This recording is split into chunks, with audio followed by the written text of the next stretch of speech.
labada dowladda hoose maaragtay federaalka ka mid ee Jubbaland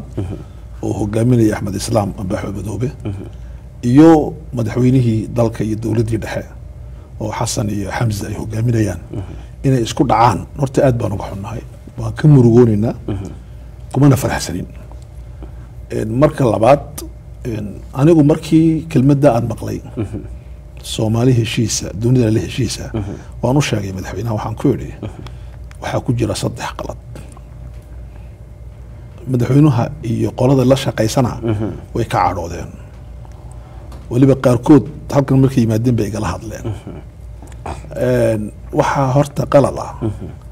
Soomaali aan heshiin inaad tirahdid Soomaali heshiisa waa qalad Soomaalidu waa inay heshiiso yaa ka horeysa Soomaali heshiisa ma jirtaba Soomaalidu waa inay heshiiso dib u heshiisiin lama sameyn dib u heshiisiin rasmi ah ma jirto maxaa yeelay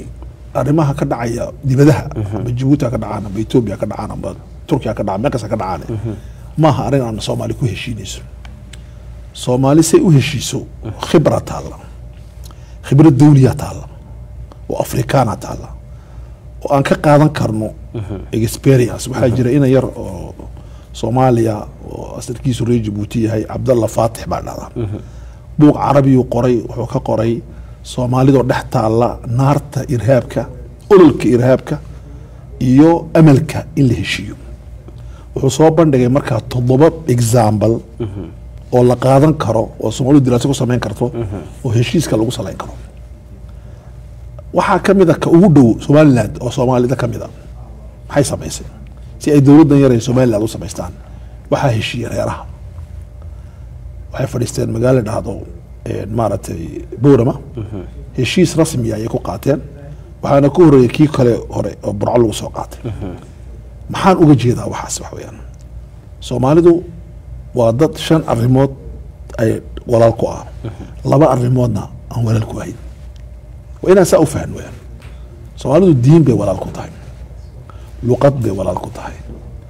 dhul bay walaal ku tahay waxay walaal ku tahay maslaxad iyo dan bay walaal ku tahay hal cadow oo ay leedahay oo dibad iyo gudaba ku haysto ay walaal ku tahay laakiin maxay walaal ku hayn laba arrimood waxayna walaal ku hayn isku fikir ma Soomaalidooyinka maankoogu uu kala tagay maskaxdoodu way kala tagtay isku markaasi arrintaasi waxay keentay Soomaali badan Soomaalidu waxayna walaal haddana ku ahayn waa Soomaali la kala wato oo iswadeen dad kala wata Ethiopia wadata Kenya wadata Imaaraat baa wata Qatar baa wadata waxaa wata maaragtay Mareykan baa wata Talyaani baa wata Ingiriis baa wata Djibouti baa wata Faransiis baa wata waxaan badanaa wax la wada kala wato oo nin wal oo xaqaa fadhiya baarlamaanka nin baa taabanaya waa laga dhaxlayaa marka anagu waxaan rabnaa inaan Soomaalida la heshiisiyo si loo helo Soomaali heshiis ah midda Soomaalida kooda khaladka ah midda labaad ee khaladka ah waxa weeyaan Soomaalida heshiiska ah horta waa inay ka horeyso kontra social kontra weyn dhaco agayga Soomaalida saddexaad dunida la heshiisa arrintaas waa been weeyaan dunida heshiisa ma jirto dunida ninkii heesta ka sameeyey oo la oran jiray muxuu ahaa heestii uu ku qaadayay ninkii fanaankii Soomaalida muxuu ahaa Yuhudi waa boqole rag baa beerinayo Xasan Samatar heestaasi wuxuu yidhi ha ku ballanna dunidu waa baaruud dunidu waa dagaal dunida nabad ma taalo duni heshiisa ma taalo Falastiin iyo Israa'iil ma heshiinayaan ilaa dhul ay kala qaataan maya annaka iyo dhulkiina baddiina ka doonay maan heshiinayna ka yaabin duni heshiisa adduunka ma jirto dunida waxa uu Ilaahay yidhi quraanka ku qoran tahay wa a'iddu lahum mastata'tum min quwwa turhibun awood diyaariya aad ka cabsiisaan kan soo weeraraya waan laga cabsadaa ma hayna wax weerartid qofka waxa loo sameystay waa rad'un wa rahba ina lagu soo saqajaamin weeyaan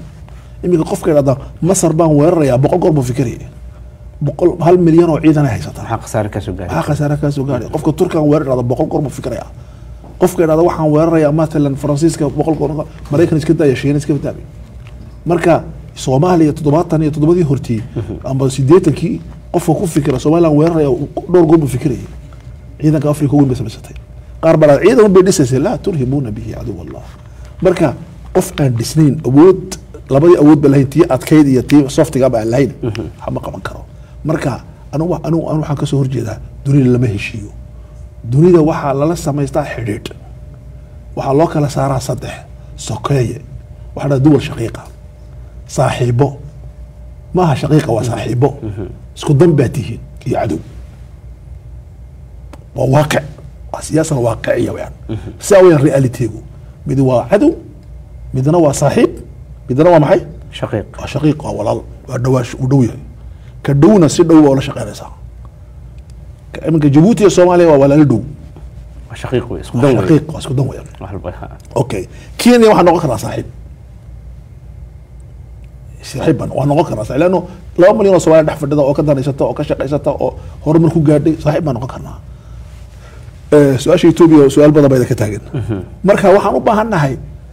wadanana waa cadow ninka doonaya badda inuu qaato imaaraad isku geey waxaan badda u soo xamaan qaadanaya carabaha ajama noqdo waa cadow weeyaan marka taas baan u leeyahay meeshaasi ku dhagaas khalad buu ahaa asaasan oo kaas oo soo baxday inuu khalad buu ahaa golaha wada tashiga qaranka ee maamul goboleedyada iyo dawladda federaalka ay ku midaysan yihiin waxaa loogu talagalay sida ka muuqata wada tashi iyo wadar ogol iyo in wadanka masiirkiisa hal dhinac loo dhaqaajiyo fadhigii ugu dambeeyay maxamed axmed islaam axmed madow ka soo kacay asagoo ku doodahaya Jubbaland Puntland iyo Khartoum iyo dad badan inay ka maqan yihiin hadduu doono asaga siyaasadiisa wato dawladdu waxay ugu bedeshay inay ciidamadeeda geyso xabadna meesha ka bilaabato yaa qalad kala saaraya okay horta waxa qalad kala saaraya qofka fahmayn wadanka uu xukumo sidoo yahay dalka aad xukuntid sidoo yahay maanta waxaa jira waxa la yiraahdo curadkii maxaa dhahdaa federaalka Soomaaliya curadaha federaalka Puntland maanta ma joogtaa ma maqan tahay shalay way iskhilaafsanaayeen ninka la dhahdo Farmaajo waan macnayn kareynaba laakiin Farmaajo markuu socday Xasan iyo Diniyooda socdeen maxaa kala kaxay maxaa kala soconayaan maxaa dawladdii federaalka u ahayd curadka oo asaaska u ahayd ay kaaga maqan tahay oo meelo kale u meeraysanaysaa ومدة كودو يعني حدنا بعد قليل Jubbaland maxaa ku daray أنا waxaan aad ula yaabay anoo fikiraya si fiican ninka Xamza raado khudbad buu akhrinayay 4 sano 5 sano ka hor wuxuu ka akhrinayaa Kismaayo wuxuu leeyahay dawladdan dastuurkii waxay ku shaqaysay Kismaayo ee Jubbaland iyo kii dawladda dhexe annaka Axmed Islaan madaxweyne ka dhigayna nin naga hor joogsan kara ma jiro fariiq ayuu u diray wuxuu u diray Farmaajo dawladda Farmaajo u diray dawladda dhexe isagii uma imika hadlaya oo kullu dastuurkii waad ku tumatay kana waad ku tumatay waa lagu soo celinay oo badana ninka saaxiibka uu kala afleynaya marka saaxiibka la waa saaxiibkay isku dawlad baan ahayn haye isku wada xalaqatu isla ku jireen marka waanan yabanna wada joogi jirno wasla qaala aad ba isku la qaala si fiican lika saaxiibka waan la yaabay wuxuu la bala afleynaya waay maxaa ku adibaya marka qaarkood waxaa jira waxa la yiraahdo qofka hadaad gaari weydid gacantaadu isaga isku dil waxaa jirta waxa la yiraahdo ima goysayna gobolkay baa kugu yaal gudurida ima goysayna gobolkay baa kugu yaal marka waxa la yiraahdaa maxay maroodi isku jabi lafa maroodi waa la isku jabiyaa qofka waa la isticmaalayaa aad waxa tahay imika mustacmal war adu gobol baa ka soo jeedaa gobolkaaga waa maxay waa Jubbaland shacbiga Jubbaland baa anu la hadlay boqolkiiba 99 amisaan bay la socdaan ama dulmi ha kula socdaan ama cadaalad kula socdaan dadkii oo dhan waxaan fadhinaa maaha magaalada Minnesota qof kastoo arko oo ka yimid asalkiisu halkaa ka yimid wuxuu ku leeyahay Islaan bay la socdaan islaan la socdaan dumarkii ma arkay hooyinki ma arkay odayaashii ma arkay odayragii janaalada ahaan jiray dowladdii Soomaaliya waxay ku leeyihiin anagu halkaasaan taaganahay inaan waxay lama garanayno marka dimuqraadiyaddu waa maxay waxay dadku u bataan weeyaan dadkii meesha deganaa waxay u badan yihiin أنا أحمد إسلام والله يا أبا واحد هذا وأنا كان ماشي مكتب بحموس كده يو سوى جوني بس ها لكن بس كي وطن وطن حد أنا كرتها يا شيخ قفك الدكتاتور يقول حكومة مكان لودن كنت كيسبا كوتشا وقصبة يو يا ترى أردوغان والله وطن دت كيسا كل علني دي هذا المورا كريسي لكن بشار بتصير بها ودي أخي فرحة عايشة ها marka adiga waxa muhiim ku ah maadaama ay madaxweyne Soomaaliyeed war Soomaalida xakutid ma aha xamar hada xamar ma aha meesha yar ee uu baxada uu degan yahay ya 4 kilomitir dhaka oo maxay 4 dhaka oo bax karayo marka aad ciidan qaadayso geynaysa marta kilomitiro 100 kilomitir aad geynaysa ciidan marka aad waliba anu waxaan ka nacsanahay dhiig Soomaaliyeed daadinaysa marka aad dhalinyarada yar yar eeg dadkan uu qaado horgeeyay Jubbaland uu geeyay waa dadka shabaab horjoogay shabaabka fursad siinaya absolutely fursatu alxayaat busina inuu noolaadaan fursatu istimraar inay sii socdaan fursad kale loo bixinaya fursatu tadakhul in la soo fargeliyo wadanka waxaa ma shay ka dhigtaan waxaa jira jazakallahu khair waxaa jira sheeko mar laga sheekaysan jiray oo dhacdo Soomaalidu ma maamuli kartaa hal maamulo tiibana laga saaray mar dhow Soomaalidu maamuli kartaa واللعبتي بدل لو سوء شيء وهم كبار الله فصحي ويحضر ما سوالي لو سوء جاي إمي قال لرندو لا أنه ما خلطني وهنا ديم الوعشو ويستحت الوصايا لأنه ضد كان اسمه معمول كريان هذه أركي دي كلا تعطي أنا ما له روح هذا كويس تكاشف كيف يكون نقولي محاول كويس تكاشف يكون نقولي صح وحوي مركز أوفر ستي كلمة دو أحمد إسلام يلي وربنت لان ويمقنتهاي خاتما ويمقنتهاي أنا وان كصعدي معناها وإن أوفر سؤال ودقنه برر بالشجع رر وين وسؤال ده كبير يا مقام يكنت هاي مركا دقالك هو كل نقولي مركا سكاشن يكون نقولي سكاشن كودي يكودي يكون نقولي مركا عقلي قاس قفكو من جامعية أو بروفيسورة أو جامعة لي مركا قالوا حاولنا نصور سياسي صوماليا جامعي مركا قالوا أجد باتو كجرتا سؤال شو بيدير سا إن أنيقا حاجة كلمة عن شيء الصومالي ده بين أي قرآن يعني جعلها مدحت الصومالي ده أنت إذا مدح نقنقر شقدي قصوا شغالين معاهد جمعيات بعد جمعيات مدحت ودن بقى أنت وقبضا جمعيات ما يندعفي ولي يكون وذا أسوسيشن قصوا شغالين أسوسيشن كم حوك شقديس وأي تايم ما تقعنا فقراء سوقر وحو قيبي دولة نمدي waxay u fahmeen ma intaas kalmaati ku waa kalkaas aqliga u fiirso waxaan ku dhadaa war ka baxa maskaxdii association-ka maskaxdii state-ka gala dawladda gala min aqli al-jam'iyat ila aqli ad-dawla association ku fikirna iyo jaamacado hore dhigayseen iyo ku fikirna state gala imika waa wax kale state-ku waa shaqo kale state-ku ahay state-ku muxuu shaqadiisu waa maxay وحويان تنازل ولا اسكو تنازلوا تفاهم وإلا يسفهموا تناصح وإلا يسوانيو وإنا تعاقد وإلا شيس لقالوا وحويان خبير نقطة ويان دول كيستيك وحول معاوية لبك الموضوع عجيبة تاريخ القرآن معاوية وحولي أنيقو وحان هايستا تنتا مركي الشعب كجيلان وان رعاه مركي أي فراك قادان وسوير الجيلان يكا أتكيسانيا هذا هو سياسي وسياسي يعني شعرة معاوية الله يقانا ولذلك ضدك قاركود واحد هذا سياسي وحوبة طيبة علي والدهاء معاوية طيبة علي والدهاء معاوية طيبة علي عني وناك سنبوها وحكمة بضن وناك فرب بضن وحلق ما حكم كانوا الدهاء لو بايا يناف ما انتس الدهاء دو سياسي وين ماكرة لو بايا ماكرة ما أدرك ما هو ضدك حلقة معها سيد ولد وببادي لها تكشقيه مركا شيخ حسن أنا waxaan oran lahaa maanta waxa weeyaan ciidankaagii qaar baa ku qaxootiyoobaya Kenya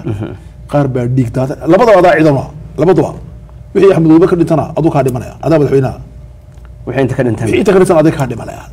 wixii khasaare ka yimaada meeshaasi aduu ka imanaya marka aqligaaga waxaan ku leeyahay xabad ku darso waa tahay ololahan hadda socda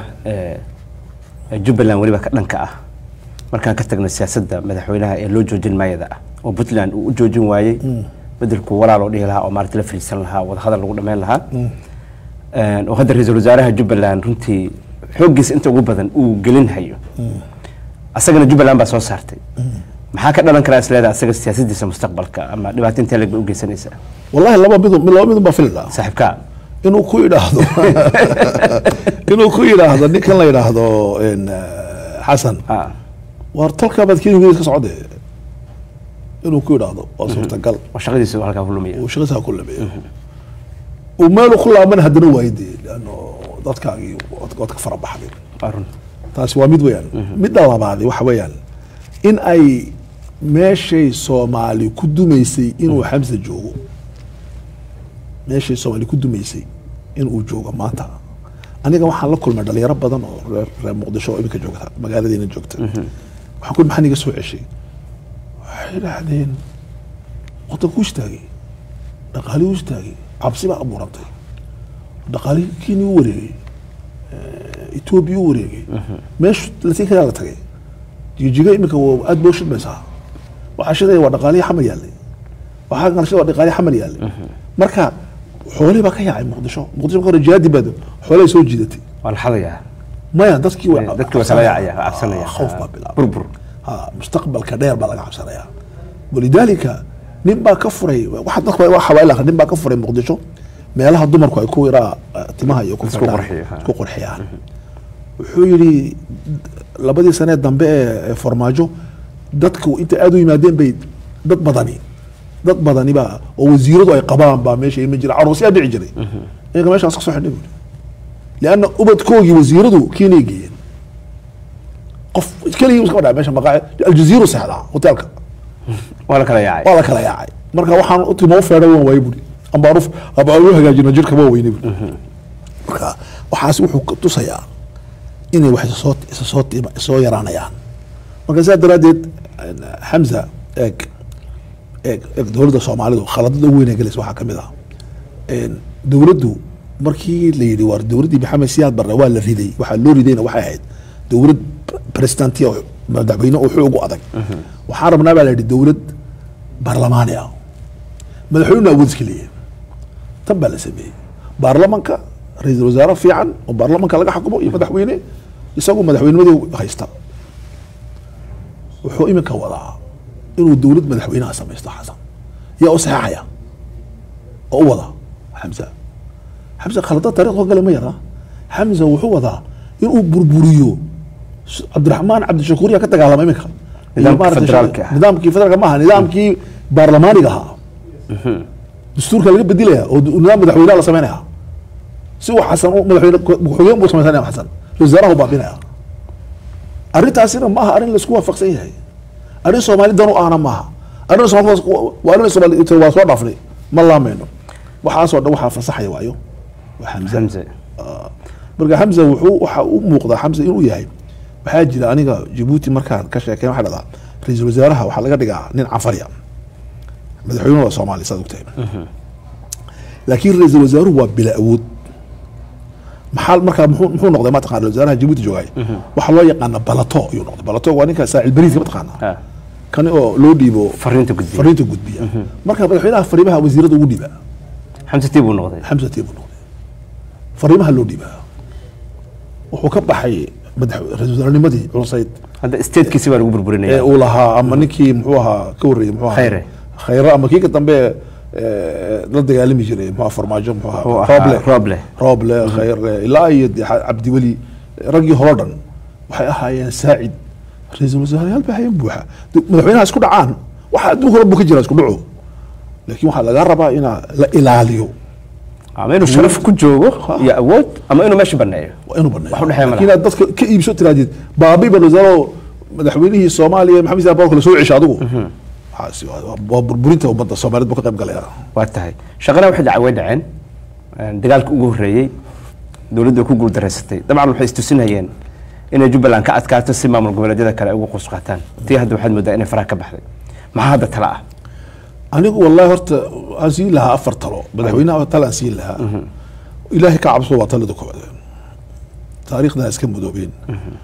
nin waxa tahay aqoon-yahan oo doctor haysta wadaad baa tahay quraanka iyo xadiiska garanaya maalin kasta jimcaha miskiid baad ka hadashaa marka waxaan ku oran lahaa intaad ilaahi ka cabsatid xoolaha iyo dowladdii iyo wixii dhan baad isku darsatee iska jooji waxaanoo aakhiro wax ku raacay ma jirin 70 jir baa dhaaftay haddeeto 70 sano cumrigaagina waa dhaafay taariikh ka tago ummadda Soomaaliyeed macna uga tag haddaad ku guulaysan karina iska dhig talada waan siin lahaa isaga Axmed waxaan oran lahaa shicibkaagu waa ku wataa waa caddahay laakiin waxaad ku dadaashaa inaad noqotid qof positive ah oo u fikirin Jubbaland oo quraate oo u fikiraya Soomaalida weyn ee ummadda Soomaaliyeed taariikhdaada hore iska dhaaf taariikh cusub aadna samayso ayaan kula talin lahaa nin dani dhahdaa jira ninka dani dhahdo waa nin Soomaaliyeed oo isaguna gobol dhan xukuma isagana waxaan ku oran lahaa war maanta waa maalintii Puntland talaabadii Puntland qaadi lahayd qaad iska daa oo cadhaysanahay iyo madaxweynaha isma fahanno maayne arrinta heshiiskii gal Soomaaliya badbaadi taariikhdana waa wax ku furan inaad noqotid qof taariikhda gali kara yaan isagana ku oran lahaa ugu dambeynta waxaan oran lahaa dadka ay u furan tahay inay heshiis ka furaan meeshaas oo culimadu ay ugu horeeyaan culimada iminka waa laba un bay u kala baxeen culimo uun manaabirta joogto halkaa xadiis ka sheegta iyo culimo dowladda la socota culimada dowla oo maaragtay maskiidka madaxweynaha iyo hareerihiisa ka khudbadaysa waana waxaan u diidanaa meel la yidhaahdo majlis fatwada culimada loo sameeyo fatwada madaxweynaha iyo dowladda u sameeya sida maaragtay kuwii Sacuudiga iyo Masar iyo inaan saan noqono maaha culimadii la yaqaanay Soomaaliyeed xorta ahayd hadday joogaan Kenya